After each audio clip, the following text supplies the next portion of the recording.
এক সময়ের কথা, একটি দূরবর্তী রাজ্যে রাজা বিক্রম এবং রানী মাধবী শাসন করতেন।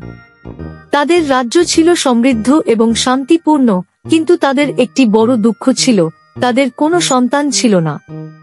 বছরগুলো কেটে গেল, কিন্তু তাদের প্রার্থনা কেউ শুনল না। একদিন রাজা বিক্রম একটি প্রাচীন বনে শিকার করতে গেলেন। সেখানে তিনি একটি রহস্যময় ঋষির দেখা পেলেন। ঋষি বললেন, রাজন, তোমার প্রার্থনা শোনা হয়েছে। যদি তুমি এই বনের গভীরে থাকা জাদুকরি গোলাপ ফুলটি পেতে পারো, তাহলে তোমার একটি সন্তান হবে। কিন্তু সাবধান, সেই পথ খুব বিপজ্জনক। রাজা বিক্রম সাহস করে সেই গোলাপ ফুলের সন্ধানে বনের গভীরে চলে গেলেন। অনেক বাধা অতিক্রম করে শেষ পর্যন্ত তিনি জাদুকরি গোলাপ ফুলটি পেলেন।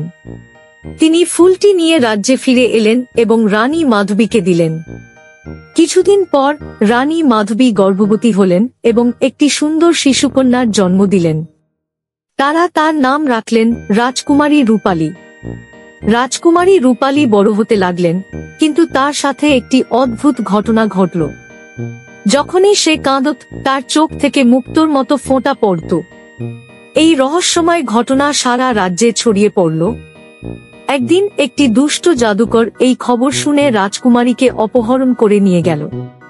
সে চেয়েছিল রাজকুমারীর জাদুকরি ক্ষমতা ব্যবহার করে নিজেকে সবচেয়ে শক্তিশালী জাদুকর বানাতে। রাজা বিক্রম এবং রানী মাধবী তাদের মেয়েকে বাঁচানোর জন্য আবারও সাহস করে বের হলেন। তারা অনেক বাধা অতিক্রম করে শেষ পর্যন্ত জাদুকরের দুর্গে পৌঁছালেন। সেখানে তারা দেখলেন রাজকুমারী রূপালী একটি খাঁচায় বন্দী। রাজা এবং রানী জাদুকরের সাথে লড়াই করলেন এবং তাকে পরাজিত করে রাজকুমারীকে মুক্ত করলেন।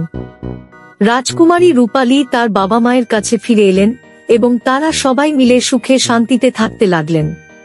সেই দিন থেকে রাজকুমারী রূপালীর জাদুকরি ক্ষমতা শুধু ভালো কাজে ব্যবহার করা হয় এবং তাদের রাজ্য আরো সমৃদ্ধ ও সুখী হয়ে উঠল।